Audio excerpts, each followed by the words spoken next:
नमः श्रीवर्धमानाय निर्धूतकलिलात्मने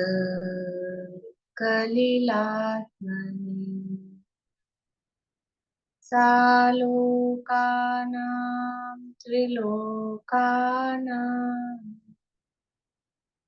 यद्विद्यातर्पणायति यद्विद्यातर्पणायति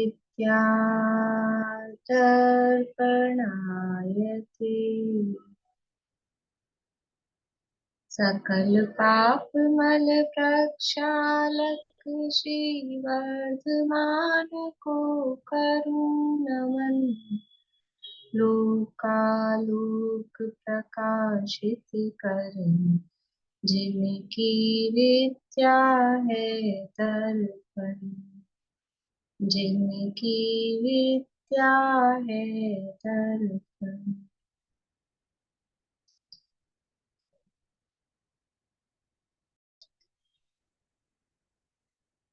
रत्नकरण शावकाचार नामक की ग्रंथ है, आचार्य संबंधभद्र स्वामी द्वारा रचित। इसके अंतर्गत यहाँ छठा भावना अधिकार अपना चल रहा है, जो कि मूल में वचनिका के अंतर्गत पंडित जी साहब ने यहाँ दिया है और उसमें 16 कारण भावनाओं का विस्तार से वर्णन किया है। उन्हीं 16 कारण भावनाओं की चर्चा अपनी चल रही है। 14वीं आवश्यक अपरिहार्य भावना। आवश्यक आवश्यक किसे कहते हैं? आवश्यक किसे कहते हैं?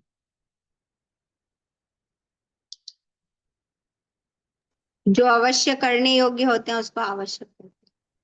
अवश्य करने योग्य कार्य को आवश्यक कहते हैं। अवश्य क्या है? अवश्य कौन है? जो दूसरों के वश में नहीं होते, ऐसे मुनिराज अवश्य हैं। हाँ, मुनिराज अवश्य है, और वो कार्य भी जो दूसरों के वश में नहीं होते वो अवश्य है। मतलब आवश्यक जो कह रहे हैं ना, जो अवश्य करने योग्य, तो अवश्य कल अपन ने देखा था, ये सब कार्य अपने अधीन है, पराधीन नहीं है।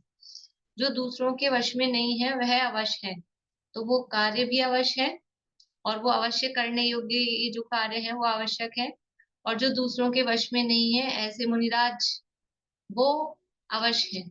और मुनिराज के करने योग्य जो कार्य है वो आवश्यक कहलाते हैं। मुनिराज के षट आवश्यक कौन कौन से हैं?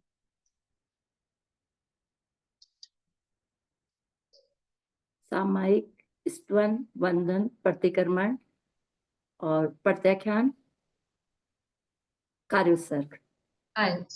बढ़िया।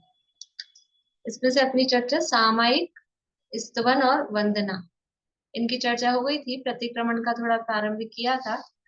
पढ़ते हैं, पेज नंबर 280 है रत्नकरण शावकाचार में।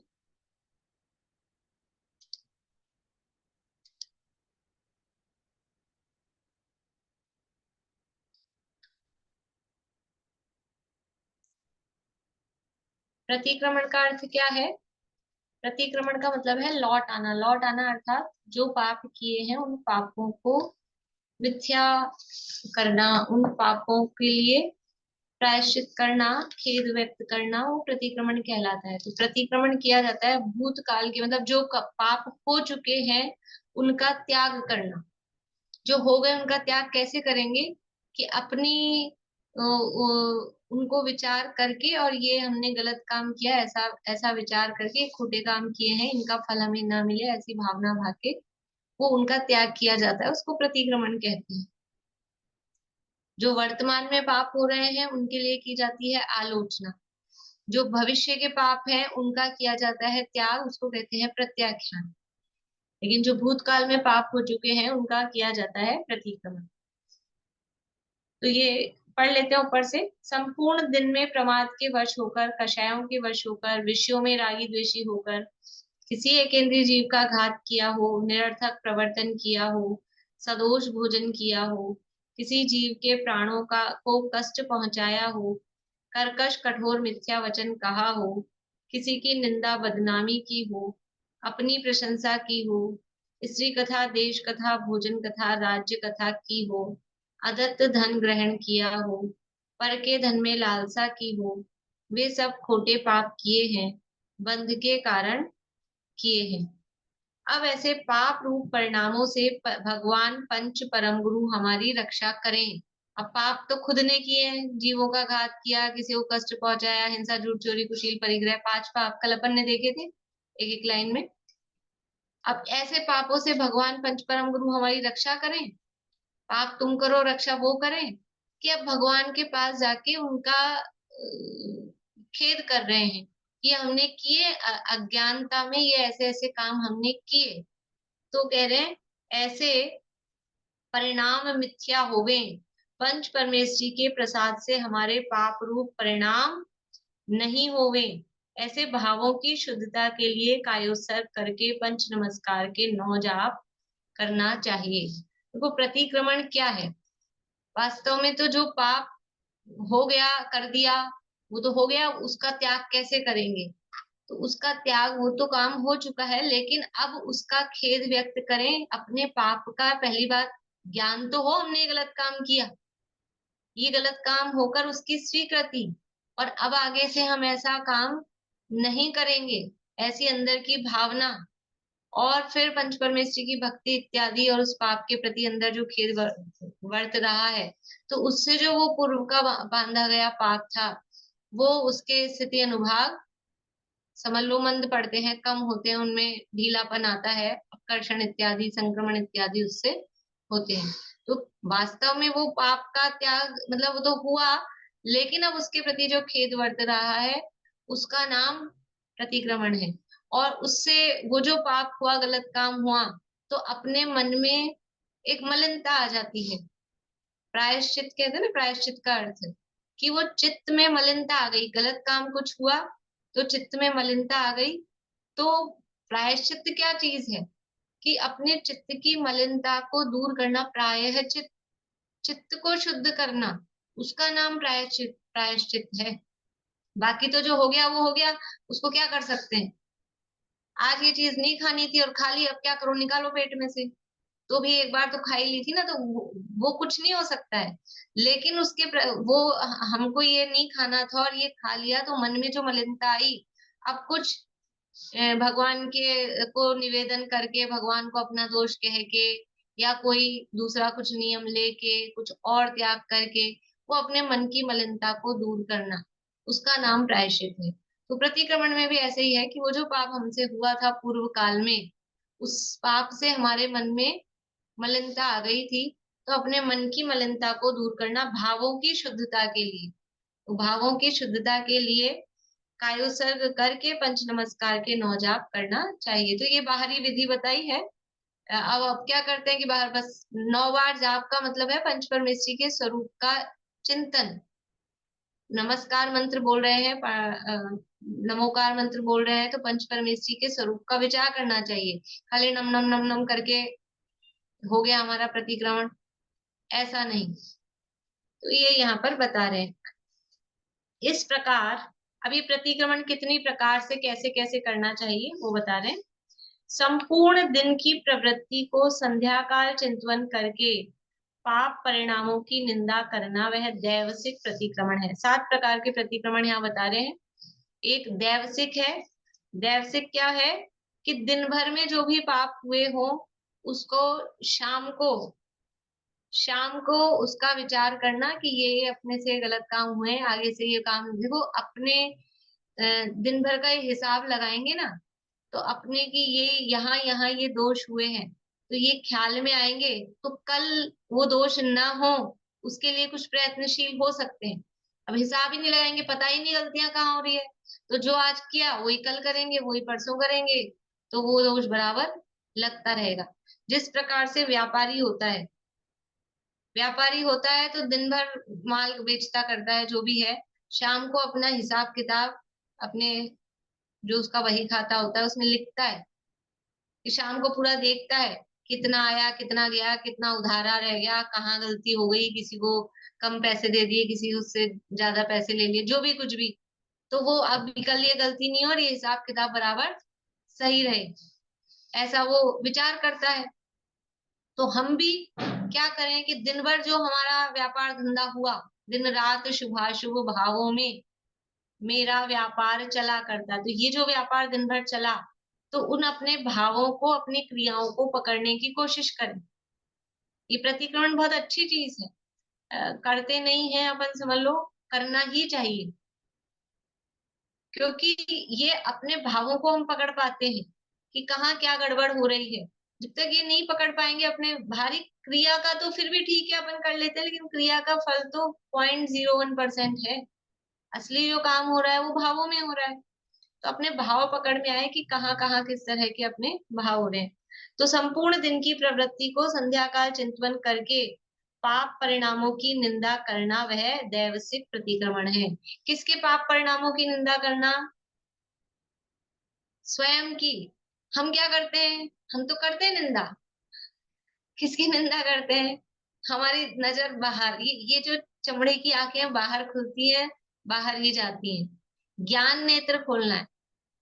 ज्ञान नेत्र खोलकर अंदर देखना है, अपनी गलती देखना है, अपने में क्या गड़बड़ हुई, क्या दिन भर दोष हुए, वो देखना है।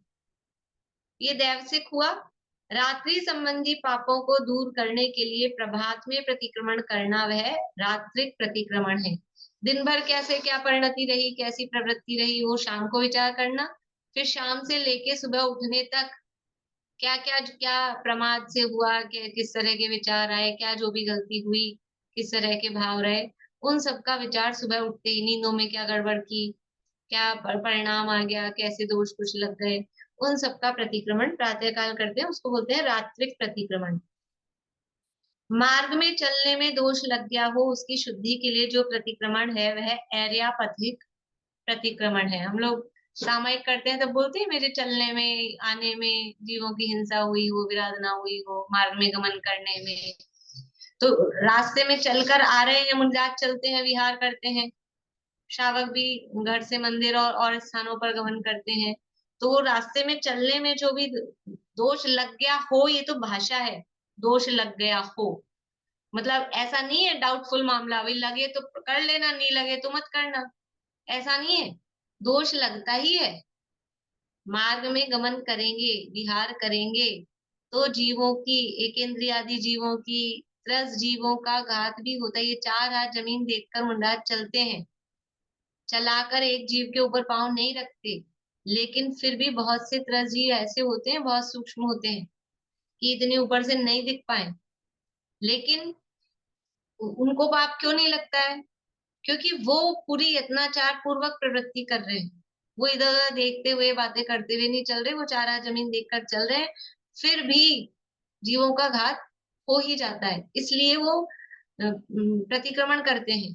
आहार के लिए जाते हैं, तब यहाँ से करके निकलते हैं, और फिर वापस आते हैं, तब आके सारी विधि होती है, प्रायश्चित, प्रतिक्रमण, दोष कहना, वो सब होता है।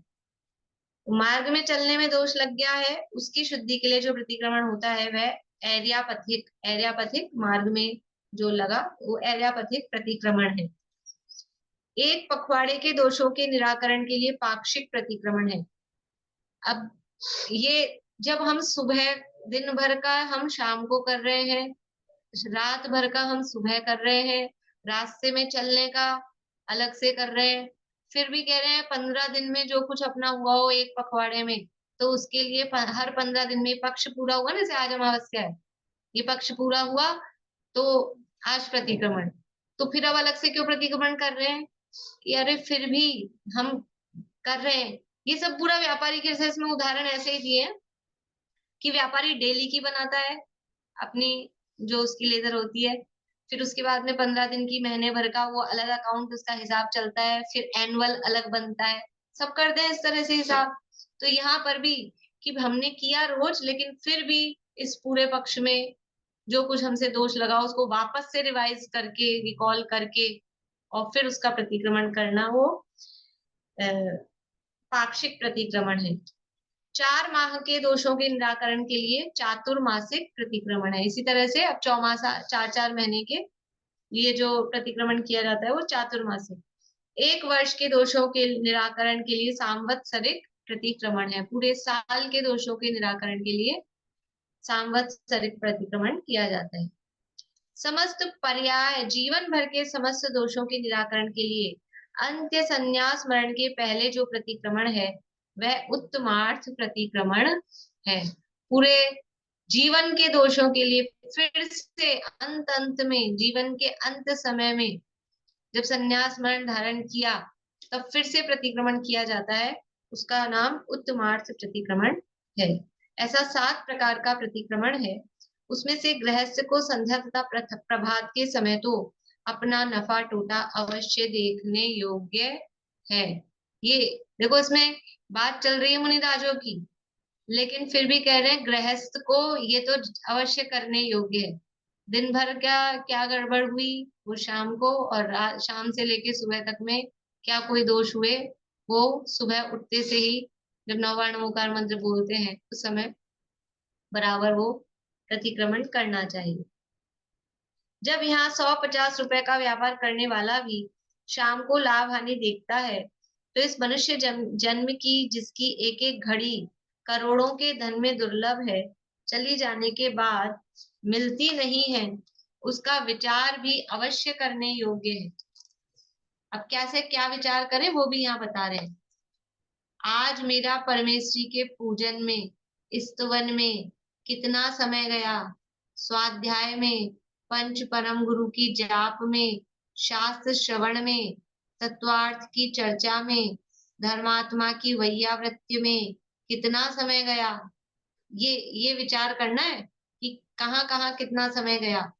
घर के आरंभ में, कषाय में, विकथा करने में, विसंवाद में, भोजन आदि में, इंद्रियों के विषयों में, प्रमाद में, निद्रा में, शरीर के संस्कार में, हिंसा आदि 5 पापों में कितना काल गया।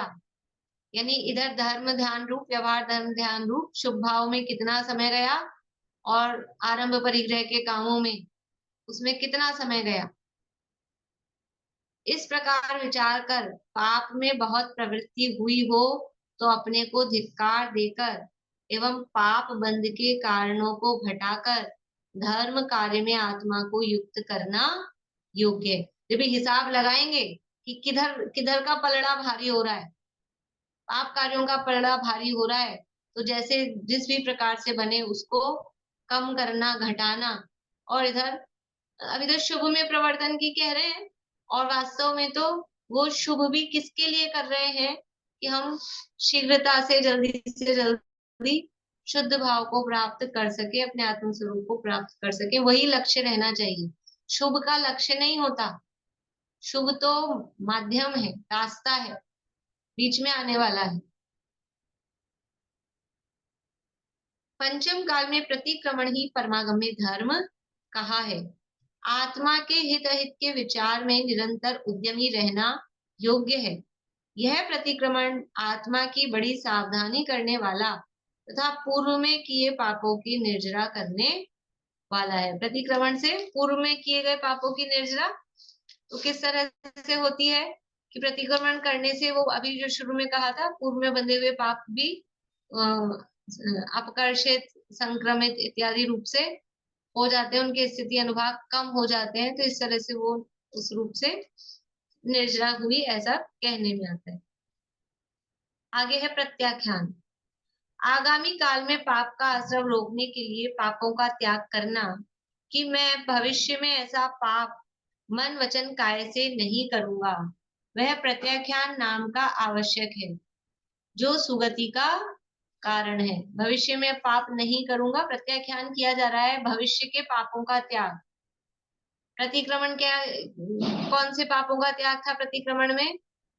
भूतकाल के पापों का त्याग, भविष्य के पापों का त्याग वो प्रत्याख्यान, और वर्तमान में जो पाप हो रहे हैं उनका त्याग वो आलोचना। 3 चीजें हैं, प्रतिक्रमण, आलोचना, प्रत्याख्यान। प्रतिक्रमण भूतकाल के पापों का, आलोचना वर्तमान के पापों की, और प्रत्याख्यान भविष्य के पापों का। कायोत्सर्ग। 4 अंगुल के अंतर से दोनों पैर बराबर कर खड़े होकर दोनों हाथों को नीचे की ओर लंबे लटकाकर देह से ममता छोड़कर नासिका के अग्रभाग पर दृष्टि जमाकर देह से भिन्न शुद्ध आत्मा की भावना करना कायोत्सर्ग है। कायोत्सर्ग शब्द तो है काय उत्सर्ग, शरीर का त्याग, लेकिन शरीर का त्याग मतलब शरीर के प्रति ममत्व का त्याग। तो उसकी मुद्रा बताई गई है, काय उत्सर्ग मुद्रा कही जाती है, काय उत्सर्ग आसन या मुद्रा। तो क्या है कि ये जो यहाँ बता रहे हैं कि दोनों पैर 4 अंगुल के अंदर अंतर से बराबर खड़े करके, मतलब दोनों पैर रखे, ऐसे चिपका के भी नहीं रखे, ऐसे बहुत दूर ऐसे भी नहीं खड़े हैं, थोड़ा जैसे हम खड़े होते हैं प्रॉपर। देखो ये भी इसलिए कि बहुत दूर खड़े करके पैर खड़े रहेंगे ऐसे फैला के, थोड़े में ही थक जाएंगे। पैर चिपका के खड़े रहेंगे बिल्कुल तो भी कंफर्टेबल नहीं होगा। तो वो कंफर्टेबल है कि इतना सा थोड़ा गैप करके खड़े रहते हैं तो कंफर्टेबल रहते हैं। तो 4 अंगुल के अंतर से दोनों पैर बराबर खड़े होकर, दोनों हाथों को नीचे लंबे लटका कर, और ये है कायोत्सर्ग मुद्रा कि इस तरह से हमने हाथ भी लटका दिए, पैर भी ऐसे खड़े हैं, शरीर से हमको कुछ लेना देना ही नहीं रहा ऐसे। कई अपने भजन हैं इस तरह के जो भगवान के, कि हाथ ऐसे क्यों हैं, जैसे निरखो अंग अंग जिनवर के, तो वो तो पद्मासन क्या है आधार पे है, तो हाथ पे हाथ रखने वाली बात है।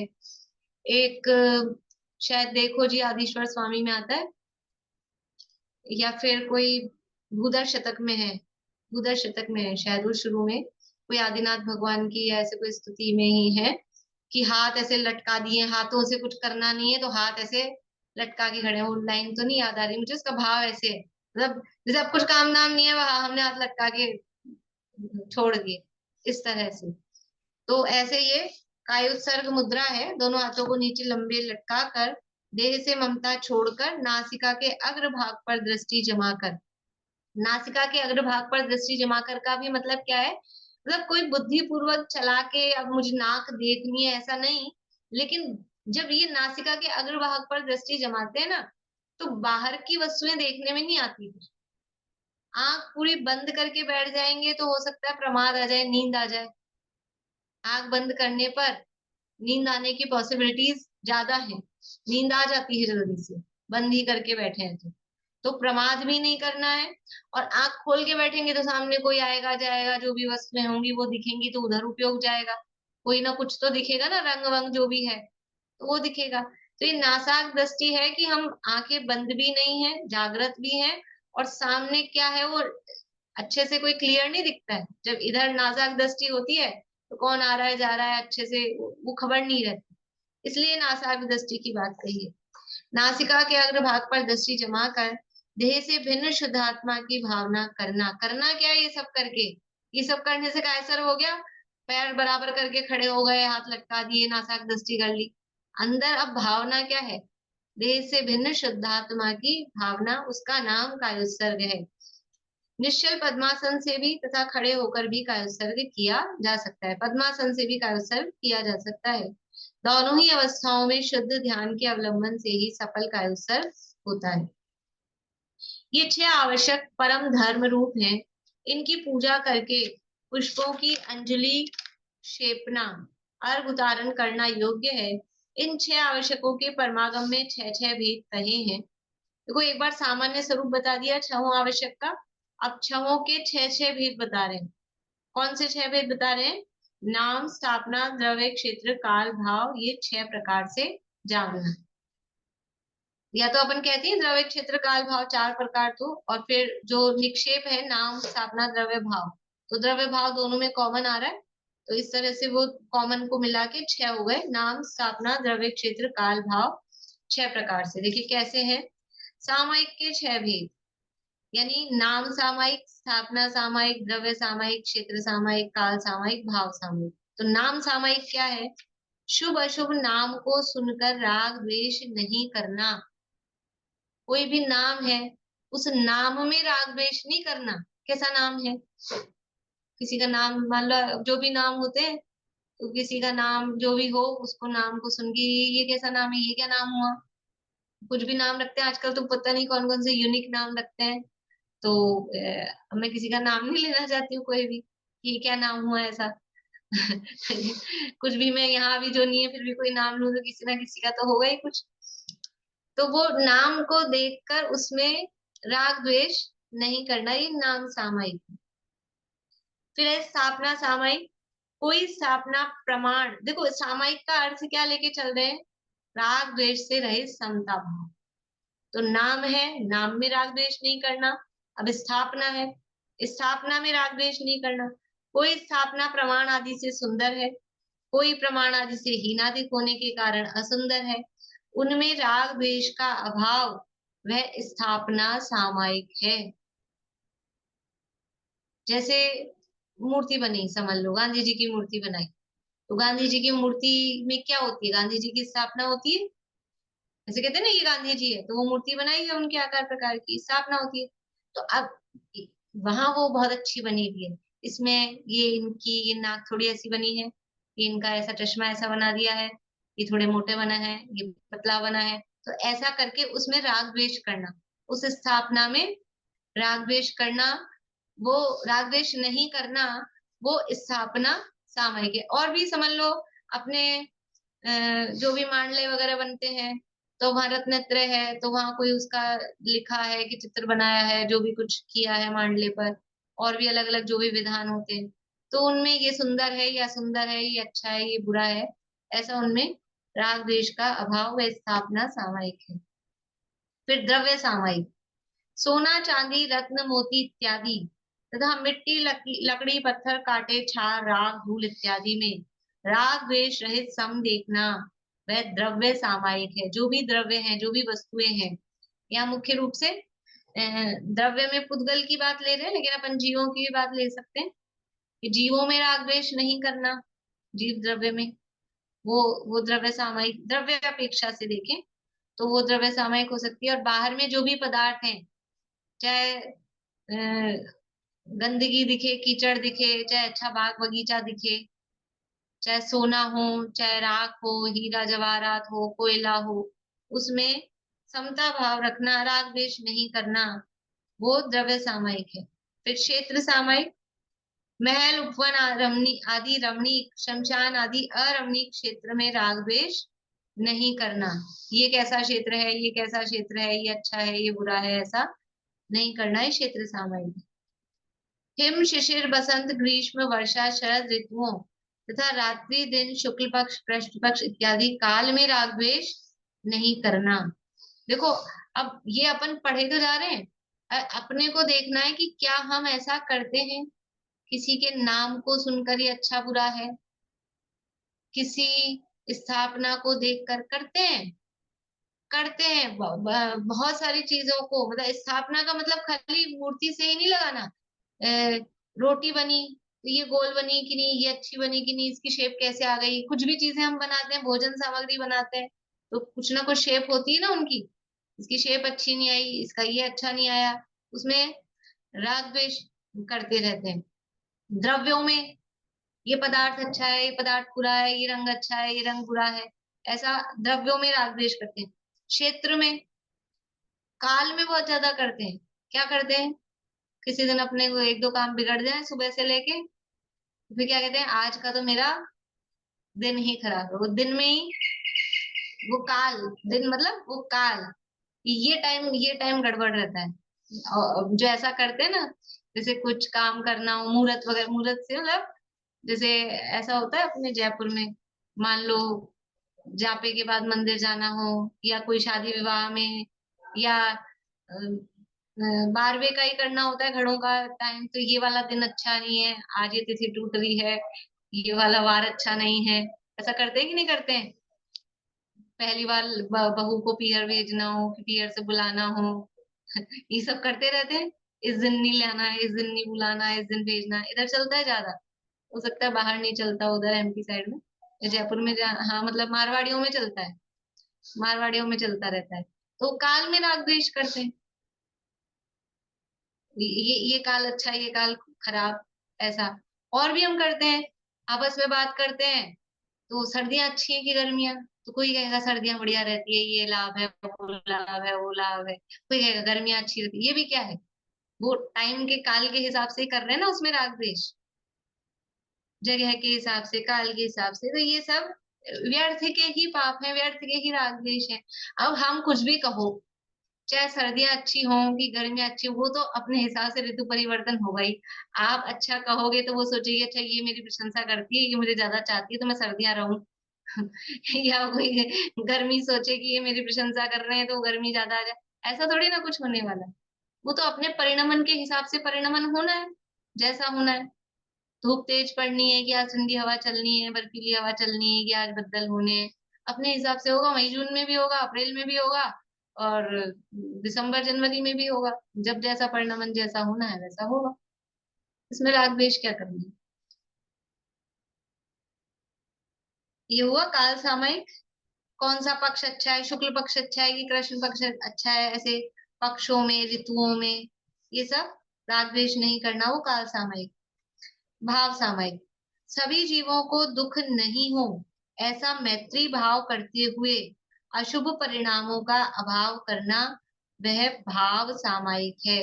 यानी किसी के प्रति अपने मन में खोटे भाव नहीं लाना, वो भाव सामयिक है। और दूसरों के प्रति खोटे भाव, इसका अच्छा हो इसका बुरा हो।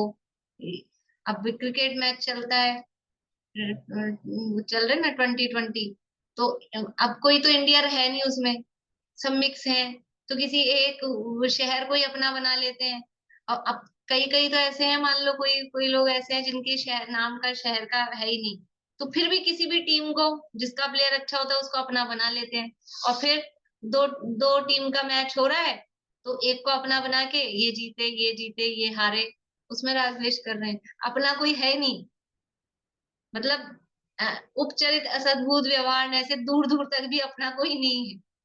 अभी इंडिया पाकिस्तान का हो या तो भी एक इंडिया में अपन किसी अपेक्षा से कह सकते हैं ये मेरा देश है, लेकिन अब वहां तो सब बटे बटाए हैं। ये 2020 में तो थोड़ा बहुत तो पता होगा आप लोगों को निशान की। तो उसमें तो सब मिक्स है ना, सारी टीम, कोई अपना कौन है, कोई अपना नहीं है, फिर भी राग द्वेष करते, फिर भी करते ऐसा। और भी ये तो मैंने समझ लो ऐसे लगेगा हम तो इससे, हम तो ऐसा नहीं करते कि हम तो मैच वैच में अपने को क्या करना, लेकिन अपन अपने लेवल की करते रहते हैं। दूसरों की घर की बातों में, दूसरों के कोई काम है, इनको ऐसा करना चाहिए था, उनको ऐसा करना चाहिए था, इन्होंने ऐसा अच्छा नहीं किया, इन्होंने वैसा अच्छा नहीं किया। दूसरे की शादी ब्याह में प्रोग्राम में जाएंगे और कार्यक्रम सब हो गया, लेकिन हम जबरदस्ती अपने भाव करते रहेंगे, क्या मतलब है।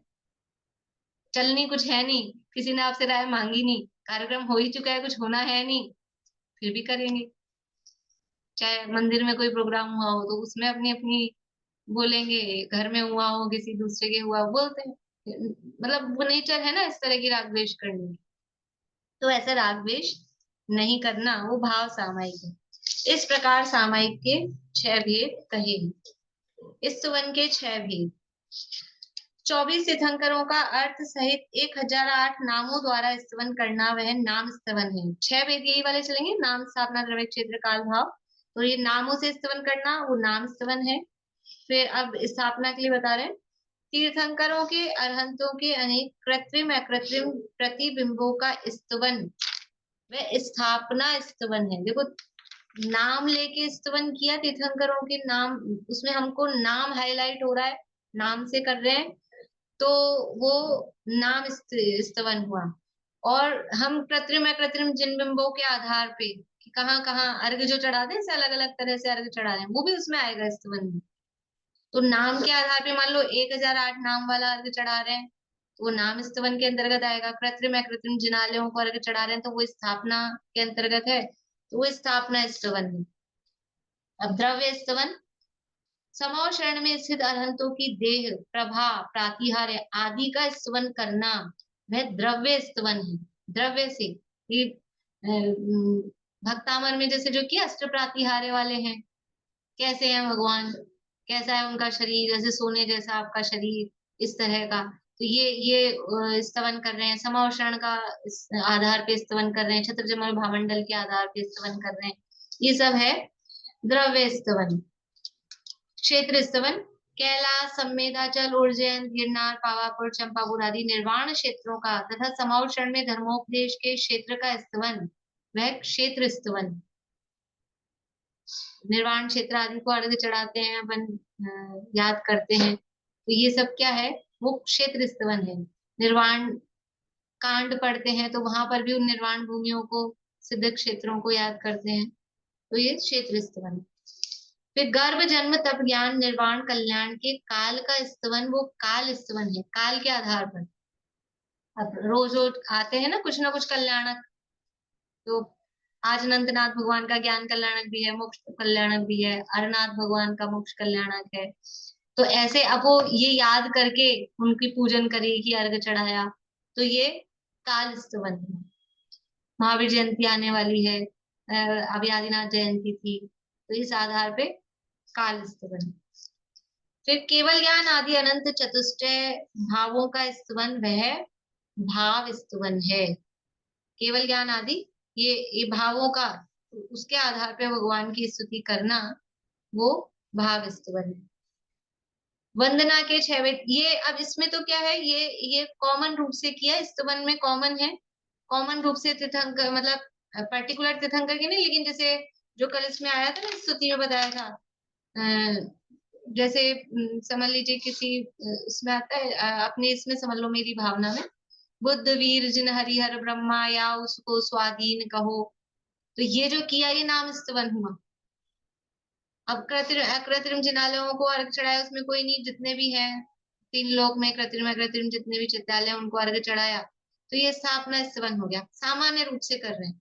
ऐसे ही सभी तीर्थ क्षेत्रों को चढ़ाया, 5 निर्वाण भूमियों को इत्यादि को, तो वो कॉमन रूप से हुआ, ये स्तवन है। अब वंदना में क्या कर रहे हैं, तीर्थंकर व सिद्ध तथा आचार्य उपाध्याय साधु, इनमें एक एक का नाम उच्चारण करके वंदना करना, वह नाम वंदना है। पंच परमेष्ठियों की कॉमन रूप से भक्ति करना, वो कहलाएगा स्तवन। और किसी एक की करना, अरहंत की करना अकेले, या साधु की करना, या किन्हीं आचार्य की करना, तो वो वंदना। ऐसे इनमें भी किसी एक की, और 24 तीर्थंकरों में से किसी एक की नाम लेके भजन गाया अपन ने। देखो हमने भजन गाया, निरखो अंग अंग जिनवर के जिनसे झलकी शांति अपार, एक ये, और एक ये गाया कि मेरे मन मंदिर में आन पधारो महावीर भगवान। तो निरखो अंग अंग जो है ना, ये सामान्य है, ये हो गया स्तवन। और मेरे मन मंदिर में आन पधारो महावीर भगवान, तो ये हो गया नाम लेके वो उनकी वंदना। देखो जी आदिश्वर स्वामी कैसा ध्यान लगाया है, तो ये नाम लेके हुआ, तो ये वंदना के अंतर्गत आ जाएगा। अरहंत सिद्ध आदि में एक एक के प्रतिबिंब आदि की वंदना करना, वह स्थापना वंदना है। ऐसे करते हैं अपन, कई लोग तो डेली दर्शन करते हैं, तो जो मंदिर में जहां जहां वेदी में जो भगवान विराजमान है, एक एक का अर्घ ले लेके अपन यात्रा वगैरह जाते हैं, तो वहां पे भी जो भगवान की मूर्तियां, तो उनका अर्घ वो स्थापना वंदना। अरहंत आदि में उनके शरीर की वंदना करना, वह द्रव्य वंदना है। यानी शरीर के आधार पर कैसे परमोदारिक, अपने इसमें भी आता है परमोदारिक दिव्य देह, सुबह प्रक्षाल पाठ में भी आता है, तो वो शरीर के आधार पे कर रहे हैं, तो वो द्रव्य वंदना हुई। अरहंत आदि से व्याप्त क्षेत्र की वंदना करना, वह क्षेत्र वंदना है, कि जहां जहां अरहंत आदि हैं या थे, तो उस क्षेत्र की वंदना। जैसे जिन मंदिर को जो अर्घ चढ़ा रहे हैं हम, नव देवताओं में जिन मंदिर को अर्घ चढ़ा रहे हैं, तो वो क्या है, वो क्षेत्र ही तो है मंदिर, क्योंकि वहां पंचपरमेष्ठी या देवशास्त्र गुरु वहां विराजमान है, तो वो भी क्षेत्र वंदना है। और जो अपने हैं समझ लो जितने भी तीर्थ क्षेत्र आदि हैं, वो सब क्षेत्र वंदना। अनंत आदि में किसी एक से व्याप्त काल की वंदना करना, वह काल वंदना है। किसी एक से व्याप्त काल की, मतलब ये आज सिद्ध हुए थे हैं, या आज ये अनंत हुए हैं, इस काल इस समय ये अनंत हुए थे, ऐसे करके वंदना करना, वो काल वंदना है। तीर्थंकर के, सिद्ध के, आचार्य के, उपाध्याय के, साधु के, आत्मा के गुणों की वंदना करना, वह भाव वंदना है। उनके आत्मा के गुणों की वंदना करना, कि उनके अंतरंग गुणों के आधार पर, जैसे नठ जदुघाई कम्मो दंसण सुहनान वीर्य मय्यो, तो ये दंसण सुहनान वीर्य मय्यो ये कहा, ये भाव वंदना है। सुहदेह हत्थो अप्पा, शुभ देह में स्थित, ये द्रव्य वंदना हो गई। तो ये मतलब एक ही गाथा में समझ लो सब तरह से हो गया, इस तरह से वंदना करना वो भाव वंदना है। प्रतिक्रमण के 6 भेद। नाम के अयोग्य उच्चारण में कृत कारित अनुमोदना रूप मन वचन काय से उत्पन्न दोष का निवारण करने के लिए प्रतिक्रमण करना वह नाम प्रतिक्रमण है। देखो नाम उच्चारण किया ना, तो उसमें भी गलत उच्चारण किया करते हैं, कुछ गलत बोलने में आता है। नाम क्या है और बोलते क्या है, ऐसा होता है, गलत बोलने में आता है। तो वो जो हमने गलत उच्चारण किया नाम के अयोग्य उच्चारण में, या खुद ने गलत बोला हो, दूसरे से गलत बुलवा दिया हो, गलत बोलने वाले की अनुमोदना की हो, इस प्रकार से जो कोई दोष लगा हो, तो उसके निराकरण के लिए नाम प्रतिक्रमण। फिर किसी शुभ अशुभ स्थापना के निमित्त से मन वचन काय से उत्पन्न दोष से आत्मा को निवृत्त करना वह स्थापना प्रतिक्रमण है। ऐसा होता है, जैसे कहीं दर्शन भी करके आते हैं ना, तो कुछ कुछ ऐसी होती है प्रतिमाएं, मान लो कुछ इस तरह की हैं कि उनके आकार प्रकार, इसीलिए प्रतिष्ठाचार्य जब मतलब मूर्ति प्रतिष्ठा जब होती है, तो ये प्रतिष्ठाचार्य बराबर पहले पास करते हैं, क्योंकि वो मूर्ति पूरी सौम्य मुद्रा होनी चाहिए। कहीं कुछ इस तरह की हो तो हमारे भाव ही बिगड़े दर्शन करते समय, भगवान को ना देखते हुए कि वो आकार प्रकार में कहीं कुछ गड़बड़ हो, तो कहीं ऐसी हो तो वो उसको दर्शन करते समय कहीं कुछ जो प्राचीन है, समझ लो अपने इधर सुवोंजी वगैरह में प्राचीन प्रतिमाएं हैं, तो कुछ थोड़ी बहुत आकृति उनकी ऐसी लगती है, तो अगर देखते समय वो विचार आ गया है ना, ऐसा स्थापना के संबंध में, तो उससे जो हमारे मन वचन काय में विकृति उत्पन्न हुई, उस दोष को निराकरण करने के लिए स्थापना प्रतिक्रमण है। फिर आहार पुस्तक औषधि आदि के निमित्त से मन वचन काय से उत्पन्न दोष के निराकरण के लिए प्रतिक्रमण करना वो द्रव्य प्रतिक्रमण है। कि किसी वस्तु के निमित्त से यदि मन वचन काय में हमारे दोष उत्पन्न हुआ, तो उस दोष का निराकरण करने के लिए द्रव्य प्रतिक्रमण है। आहार के माध्यम से हुआ, पुस्तक आदि और औषधि आदि के निमित्त से यदि कोई, देखो आहार के निमित्त से मतलब आहार करते समय किसी आहार की सामग्री के प्रति मन में विकार उत्पन्न हुआ हो, या गलत करने में आ गया हो, गलत तरीके से करने में आ गया हो, अथवा कोई पुस्तक को लेते रखते उठते समय या उसको देखते समय कोई किसी भी तरह से कोई दोष लगा हो, औषधि आदि वही आहार के समय, उसके समय में कोई मन वचन का ऐसे दोष उत्पन्न हुआ हो, तो वो वस्तुओं के से संबंधित है, तो उसके दोष के निराकरण के लिए वो द्रव्य प्रतिक्रमण है। किसी क्षेत्र में गमन स्थापना आदि के निमित्त से उत्पन्न अशुभ परिणाम जनित दोषों के निराकरण के लिए प्रतिक्रमण करना वह क्षेत्र प्रतिक्रमण है।